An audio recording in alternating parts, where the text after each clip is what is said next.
सगळे कार्यकर्ते राजीनामा देऊन जातील अशा पद्धतीची कुंडली आमच्याकडे आहे. ट्रेलर म्हणून आपण काही गोष्टी मी सांगितल्या जाहीर करणाऱ्या फेब्रुवारीमध्ये तोपर्यंत सुधारायच्या गोळ्या मिळाल्या तर त्या ठिकाणी घ्याव्या. सुधारायच्या गोळ्या मिळाल्या तर घ्या हवा. तोपर्यंत फेब्रुवारीपर्यंत सुधारणा नाही तर या महाराष्ट्राच्या समोर तुम्हाला उघडं पडल्याशिवाय हा तुम्हाला राहणार नाही. हे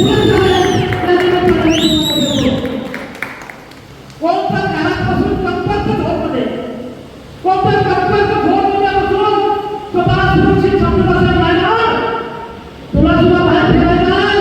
शिवाजीरावांचे बंडखोर सैनिक चालून मारण्याचं राहणार नाही हा इशारा आहे.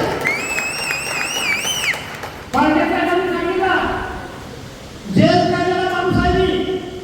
मला जसं भाषण भारी करायला येतं तसंच जर भाषण सोडून जर खाली उतरलो हे भाषणाच्या माईकचं तारीख मला आता करता येते तसं दुसरं सुद्धा तारखा घेऊन रस्त्यावर उतरायचं हे शिवरायांना प्रमाणात आहे. बंडखोर सेनेला आणि किंवा बंडखोर सेनेच्या कार्यकर्त्यांच्या नादाला कोणी येणाऱ्या काळात राहिला तर त्याच्या 70 पिढीला घोडा लावायशिवाय हा शिवरायांना राहणार नाही. येणाऱ्या काळासाठी राजकारणाला आम्हाला काम करायचं आहे. प्रशांत पोलीस केलेल्या माणसांच्या बद्दल सांगत असताना दिनेश मोरे साहेब आहेत, लक्ष्मण मोरे साहेब आहेत, या ठिकाणी अत्यंत बुद्धिमान माणसांनी प्रवेश केलेला आहे. त्यांच्या मार्गदर्शनाखाली आमची इथून पुढची वाटचाल असणार आहे.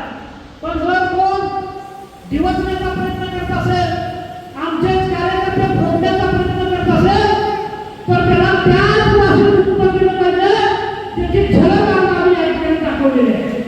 काय करता तुम्ही आमच्या घरापर्यंत पोहोचता आमच्या घरातली माणसं फोडता हे विलास प्रकार असलेलं एक नाव असलेलं आहे.